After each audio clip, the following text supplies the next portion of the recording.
First off, I want to say it's been an amazing journey. The Davis brothers have become a staple here on the FlemLo Raps channel. You guys, the community, have shown a ton of support to the series as a whole. I want to say thank you. I want to say that it's 100% appreciated. Today's video, which is a little bit different, we're going to find out what AD is going to do going forward. Is he ready to make the jump, or does he want to stay in college another year? In order to do that, let's start at the beginning. We watched AD go on a journey from TD's brother all the way when he was at the bottom, getting kicked out of high school, benched in JUCO as a running back, fleet of injuries and suspensions, somehow land him at starting quarterback.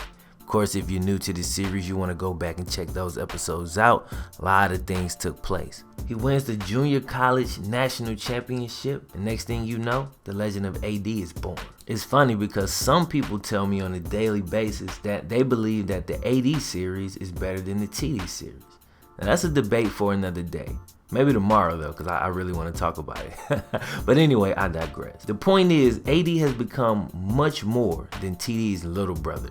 He can now stand on his own. So he wins the junior college national championship, gets a random impromptu tryout at Oregon, and now he's a two-time Heisman Trophy winner. In between that time, he worked out with virtual reality, became a true quarterback, and then his dad, who he had never met in person, shows up at Oregon, slithers in, and finally gains trust from AD, only to betray him. And yeah, that was actually his dad's plan all along. And while he wasn't able to convince AD to throw the national championship game to help cover his dad's debt with the mob, it's arguable that his sheer presence alone still achieved the desired effect.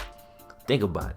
AD had more turnovers since his dad showed up, and he was clearly distracted during that entire period, which of course included the national championship game. Also, after a heated exchange he and his dad had before the natty, AD started that game out with the turnover. Came back, fumbled on the next drive. Oregon recovered that one, but that's a really bad start. And Oregon was in a 13-0 hole before we even knew what happened. And although he played amazingly after that, it could be said that if he had a stronger start to the game, Oregon might be champions today. Of course, we'll never know. Even with that being the case, I'm pretty sure this other guy had a little bit to do with the L also. More on him in a second. I sent Devin Allen deep. He dropped it! Fuck! But now AD is in a unique place. He's a two-time Heisman Trophy winner with 0 national championships. Also, it's been 2 weeks since the big game, and he hasn't heard from his dad. AD has very complicated emotions when it comes to this. On one hand, he's angry that his dad got the turnout that he wanted and then just disappeared again. On the other hand, he's kind of glad that the circus is over and he can ground himself and focus.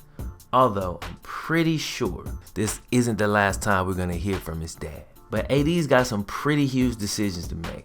For one, he's now eligible to enter the NFL draft after having one of the greatest seasons in college football history. Going in now would honestly be insane. 2 back-to-back Heisman trophies. He'd leave behind an extremely decorated college career, but there's definitely a void that needs to be filled, and of course that's a national championship. AD will have to decide if it's worth it to risk comeback, risk injury, risk his stock going down, and risk not even getting the national championship still. After all, most of his good players are leaving. Now, his draft stock actually took a small dip after the string of injuries and turnovers late in the season. Truth is, people kind of see what they want to see when it comes to AD. If teams already like him, they say, look at the heart. Look at how he bounced back and plays so well. I mean, this guy's unstoppable. His intangibles are unheard of. You can't teach that. Look how he came back in and fought back from that injury. Now, if they don't like him, they say this. See how terrible he started the game? He should stay in the pocket more. See, look, he got hurt again. Here's a quote from one of the top NFL scouts. And this was in a relatively casual conversation, but he was asked about Ncaa Davis. He's got good speed, but more importantly, great quickness. Davis's suddenness as a ball carrier jump off the screen when you watch film. He's also tough as nails, has great arm strength, and his ability to throw on the run is the best I have ever seen, period. His mechanics are top notch, and at Oregon, he's making as many as 3 fake handoffs on a single play with an option to pitch or throw the ball.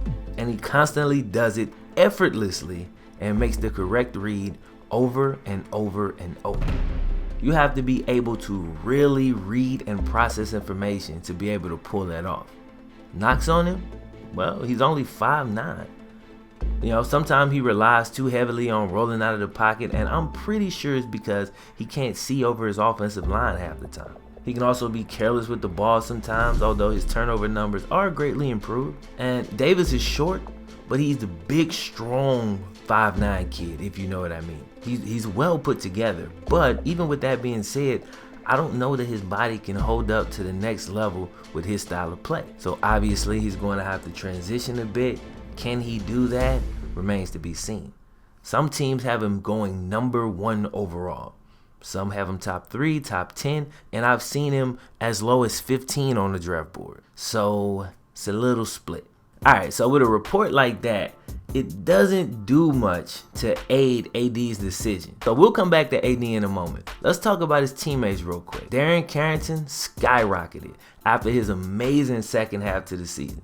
He was a senior, of course, and he's set to go first round. He and AD didn't have a great connection at first, but they definitely developed it over time, developed a lot of trust, and Carrington led the team in receiving yards. Now let's talk about another senior wideout who saw the opposite effect after his huge drop in the national championship, Devin Allen. Allen saw his draft stock plummet after that one drop. And you think, it's one drop, why would his draft stock plummet? Well, what happened is it really highlighted a problem that he's had his entire career. NFL teams really went back through the tape, they went back through the numbers, and Devin dropped from a 3rd round projection down to a 6th round projection. Now, honestly, I think he's going to go a little higher than that. I mean, he still has 4.3 speed, so I think he'll probably go around the 4th round. Somebody's going to see him out there and they're going to reach. And let's not forget, he led the team in receptions. He also led the team in drops, but he did some nice things. He had over 1,000 yards, about 15 touchdowns, and he played really, really well. Late in the season, though, the drops started to pile up, and then, of course, the big one in the national championship. And it's so funny. Had he caught that one pass, he goes from, instead of going from 3rd to 6th round, he probably goes from 3rd to 2nd round. So he definitely cost himself some money and obviously cost Oregon the national championship with that. The Oregon faithful have all but turned their backs on him, and he's been the victim of some pretty harsh memes after allowing the natty to slip through his hands. Pun intended. Now, back to AD. The time to declare is approaching.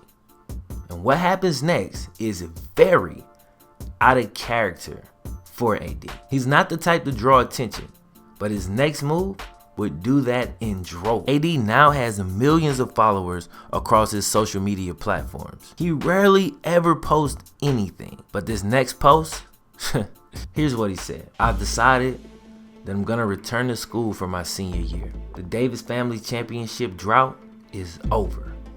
Read that and read that clearly. Upon my return to Oregon this year, I'm guaranteeing that we will return to the national championship. And this time, we're gonna win it. Diamonds on me, now I'm shining everywhere. Money in my pocket, get it everywhere. DDMG, nigga, everywhere. Money in my pocket, get it everywhere. Diamonds on me, now I'm shining everywhere. DDMG, nigga, everywhere. Lost everything to this music shit.